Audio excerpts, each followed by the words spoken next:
Dans cette capsule, on va voir comment est-ce qu'on peut spécifier la structure d'un réseau bayésien. Alors, on a vu précédemment comment est-ce qu'on pouvait estimer les tables de probabilité d'un réseau bayésien pour un nouveau problème pour lequel on veut utiliser un réseau bayésien. Maintenant, ce qu'on va voir, c'est comment est-ce qu'on peut dériver la structure du réseau pour un problème donné. Alors, une première approche qui est peut-être la plus simple, peut-être en termes de travail à faire, c'est de le faire à la main, en fait. Donc, c'est une approche qui est simple dans la mesure où si on n'a pas beaucoup de variables à modéliser, c'est peut-être plus simple que d'avoir à collecter des données. Donc, ce qu'on fait, la procédure qu'on pourrait suivre, c'est on énumère l'ensemble de nos variables, de x1 jusqu'à xn, qu'on veut utiliser pour modéliser notre environnement, puis on va choisir un ordre parmi ces variables-là. Donc, x1, ça pourrait être, dans notre exemple d'alarme, x1 pourrait être s'il y a un cambriolage, x2, ça pourrait être séisme, et ainsi de suite. Et maintenant, de la première variable jusqu'à la dernière, bien, je vais ajouter la variable à mon réseau, c'est-à-dire je vais, dans ma structure de données là, qui représente mon réseau, je vais ajouter la variable xi à mon réseau. Et là, je vais déterminer quels doivent être les parents de ma variable xi à partir des variables précédentes de x1 jusqu'à xi-1.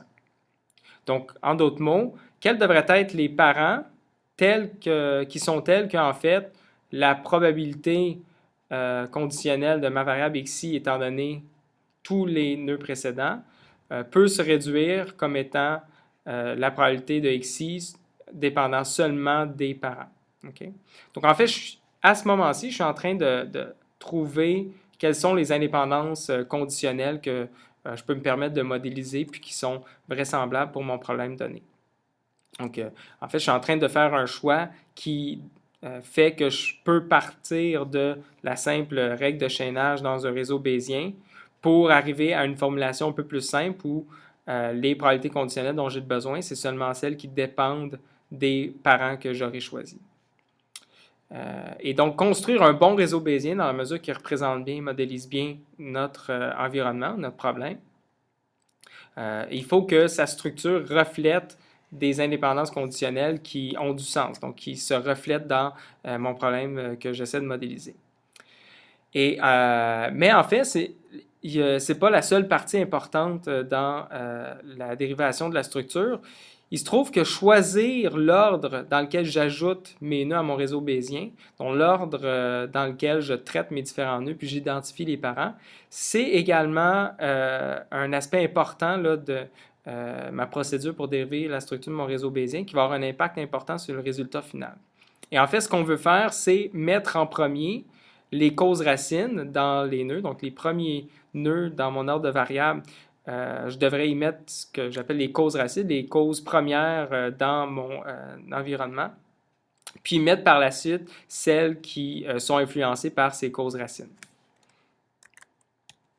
Donc, pour illustrer l'impact que ça peut avoir d'utiliser un ordre de variable qui n'est peut-être pas approprié ou je n'ai pas les causes racines en premier, prenons notre cas, notre exemple avec le système d'alarme, où plutôt que de mettre cambriolage et séisme, qui seraient les causes racines, je vais mettre en premier Marie appelle et Jean appelle. Ensuite de ça, je vais regarder alarme, puis finalement cambriolage et séisme. Alors, pour la première variable aléatoire, je fais simplement l'ajouter. Donc, M, Marie appelle, je l'ajoute. Dans ce cas-ci, je n'ai pas de choix de parent à faire. Il n'y a aucun parent, puisqu'il n'y a pas de variable aléatoire avant. Maintenant, imaginons que j'ajoute la variable aléatoire Jean appelle. Et là, je dois déterminer quels sont ses parents. Est-ce que ses parents, c'est M ou est-ce que, en fait, pour mon environnement, la probabilité que la distribution de J sachant M peut se réduire comme étant juste une distribution sur J. Donc, en gros, je dois déterminer est-ce que le fait de savoir que Marie a appelé devrait influencer la distribution sur ma variable aléatoire Jean appelle. Donc, intuitivement, je ne peux pas faire cette réduction-là, c'est-à-dire que savoir M va effectivement avoir un impact sur la distribution de J. Donc, effectivement, si je sais que Marie a appelé, ma prédiction sur Jean appelle va probablement changer, à savoir qu'il y a des bonnes chances que Jean ait appelé si j'observe que Marie a appelé. Donc, dans ce cas-ci, je ne peux pas faire cette réduction-là. Je ne peux pas choisir que Jean n'ait pas de parents. Je dois ajouter comme parent à J la variable aléatoire Marie appelle. Donc, je vais avoir une flèche comme ça. Maintenant, considérons ma troisième variable aléatoire alarme. Alors, est-ce qu'il devrait avoir comme parents J et M, donc les deux variables aléatoires précédentes, ou est-ce que je peux réduire ça à seulement J ou avoir carrément aucune indépendance? Dans ce cas-ci, je ne peux pas faire de réduction. Effectivement, si j'observe premièrement que Marie a appelé, bien, il y a de bonnes chances que ce soit parce que l'alarme a été déclenchée. Donc, je veux au moins conditionner sur J. Puis maintenant, sur Marie. Puis si en plus j'observe que Jean a appelé, en plus d'avoir observé que Marie a appelé, bien, ça me renforce la prédiction qu'il y a bel et bien eu une alarme. Donc, dans ce cas-ci, je voudrais avoir mes deux flèches, comme ça ici. Maintenant, regardons pour la quatrième variable aléatoire, cambriolage. Est-ce que je dois conditionner sur les trois variables aléatoires précédentes ou est-ce que je peux réduire à seulement alarme ou est-ce qu'en fait elle est indépendante de alarme, Jean appelle et Marie appelle? Dans ce cas-ci, c'est raisonnable de dire que je puisse conditionner seulement sur alarme. Mais pourquoi? Bien, Jean et Marie, en fait, ils observent seulement l'alarme. Ils n'observent pas s'il y a un cambriolage ou non. Donc, si j'observe qu'il y a une alarme, Marie et Jean ne m'apportent pas plus d'observation, puisqu'ils n'observent pas directement le cambriolage, ils observent seulement l'alarme. Donc, faire cette réduction-là, c'est approprié. Maintenant, je ne peux pas enlever alarme parce que ben, effectivement, si je sais qu'il y a une alarme, il y a pas mal plus de chances qu'il y ait eu un cambriolage que s'il n'y a eu aucune alarme. Donc, je vais ajouter seulement une flèche de alarme vers cambriolage. Et finalement, ma dernière variable aléatoire S, séisme. Toutes les variables précédentes, c'est cambriolage, alarme, Jean appelle, Marie appelle. Est-ce que je peux le réduire à seulement la probabilité seulement alarme ou est-ce que je dois également conditionner sur le fait qu'il y a eu un cambriolage ou pas? Et dans ce cas-ci, ne pas conditionner sur cambriolage, ça reflèterait mal, en fait, mon environnement, mon application. Donc, par exemple, si je sais qu'il y a une alarme, mais qu'en plus, j'observe qu'il n'y a pas eu de cambriolage, bien alors ça renforce fortement ma prédiction qu'il y ait bel et bien eu un séisme. Puis à l'inverse, ben, si j'observe qu'il y a une alarme, mais qu'il y a eu un cambriolage, ben, c'est probablement pas parce qu'il y a eu un séisme qu'il y a eu une alarme. Donc, c'est plus vraisemblable qu'il n'y ait pas eu de séisme. Donc, le fait d'observer en plus qu'il y a eu un cambriolage, en plus d'observer s'il y a eu une alarme ou pas, ça m'apporte de l'information qui devrait influencer la distribution conditionnelle de séisme. Donc, dans ce cas-ci, je vais avoir une dépendance entre cambriolage et séisme, en plus d'une dépendance de alarme vers séisme. Alors, en fait, déterminer l'indépendance conditionnelle, c'est en fait pas intuitif du tout de le faire si on n'ordonne pas nos variables dans un sens causal. Et en plus, il se trouve que si on voulait essayer d'inférer, demander à un expert de déterminer quelles sont les probabilités conditionnelles, en pratique, on trouve aussi que d'essayer d'estimer comme ça, en y réfléchissant, les tables de probabilité conditionnelles dans le sens non causal, c'est aussi quelque chose qui est difficile. Puis ça, en fait, ça a été mesuré là, en médecine où les experts ont tendance à trouver que c'est plus facile de donner des probabilités de pathologie vers symptômes, donc dans le sens causal, que dans le sens diagnostique, dans le sens inverse. Et en plus, un autre avantage là, de bien ordonner nos variables aléatoires au début dans un sens causal, donc des causes racines vers les variables aléatoires qui sont plutôt des effets des causes racines, c'est que les réseaux de Bayésien qu'on va dériver comme ça vont avoir moins de paramètres, donc vont avoir moins de flèches. Effectivement, on a observé tantôt qu'on n'avait pas un réseau qui avait la forme, comme on l'a vu au tout début, à savoir cette forme-là ici. Effectivement, on avait des flèches en plus, où on avait une flèche comme ça, puis une flèche comme ça. Et ça, c'est parce que ici, plutôt que d'avoir cambriolage et séisme, on avait à la place, Marie-Appel et Jean-Appel. Et la conséquence de ça, c'est qu'à la fin, nos tables de probabilité contiennent plus de paramètres, donc vont être plus grandes. Donc, un autre avantage de mettre les variables dans un bon ordre, ça va être d'avoir des réseaux bayésiens plus simples, avec moins de flèches, moins de liens, moins de dépendance entre les variables, et donc des tables de probabilité plus petites. Maintenant, qu'est-ce qu'on fait si on n'a pas accès à un expert qui peut nous donner une bonne structure de réseau bayésien? Un peu comme on a suggéré avant, on pourrait extraire des tables de probabilité à partir de données. On pourrait peut-être essayer de faire la même chose, donc d'utiliser un algorithme adaptatif pour dériver la structure du réseau bayésien. Et en fait, une approche qui marche plutôt bien, c'est de faire de la recherche locale inspirée, ou en fait qui correspond essentiellement à du hill climbing, qu'on a vu lorsqu'on a parlé de recherche locale dans les capsules précédentes. Donc, un algorithme qu'on pourrait utiliser, c'est de commencer par un graphe acyclique, mais aléatoire. Donc, parmi toutes mes variables de mon réseau, je vais mettre des arcs entre mes nœuds de façon aléatoire, en s'assurant par contre que mon réseau bayésien correspond à un graphe qui est acyclique. Ensuite de ça, à partir de mes données, je vais dériver les tables de probabilité à partir des fréquences relatives. Donc, je suppose là, que dans ce cas-ci, j'ai collecté des observations, puis qu'à partir de mes observations, je peux estimer mes tables de probabilité comme étant des fréquences relatives, à partir des fréquences relatives.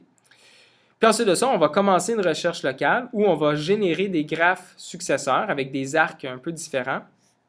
Et pour chaque graphe successeur, je vais réestimer les tables de probabilité.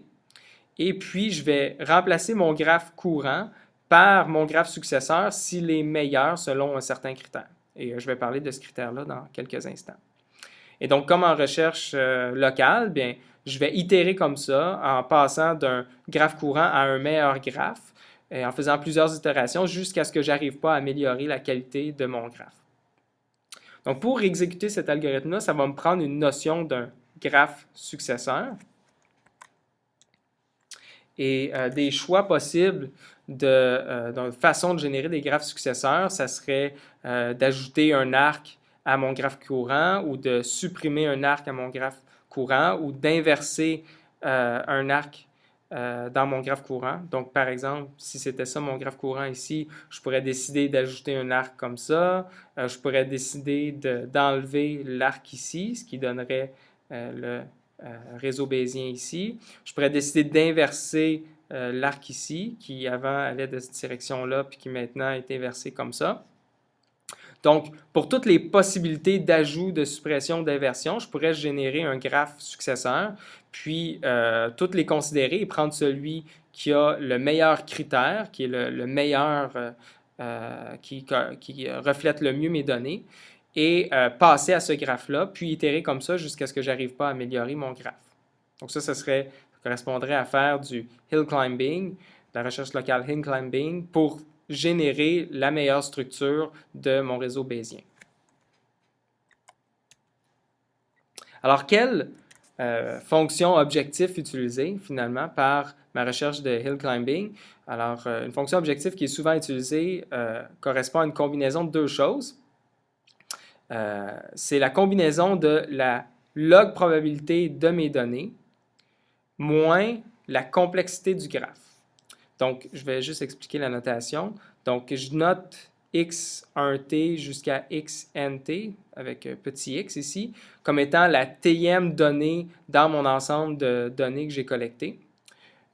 Donc, t, c'est le numéro de ma donnée, puis x1t jusqu'à xnt, c'est les valeurs de mes variables aléatoires x1 jusqu'à xn dans cette tm donnée-là. Et m, ça va être le nombre de paramètres dans mes tables de probabilité qui sont requis là, pour encoder l'ensemble de mes probabilités conditionnelles. Et donc, comme fonction objectif, ce que je veux en fait, je veux maximiser ma fonction objectif dans ce cas-ci. Donc, je veux un réseau qui assigne des probabilités élevées à mes observations. OK? Donc, puisque log, c'est une fonction qui est croissante. Ben, si je veux maximiser la somme sur toutes mes données du log des probabilités de mes observations, c'est la même chose que maximiser finalement la probabilité de toutes mes observations dans mes données. Donc, je cherche une structure qui me permet d'assigner la plus haute probabilité possible à toutes mes données dans mon ensemble de données.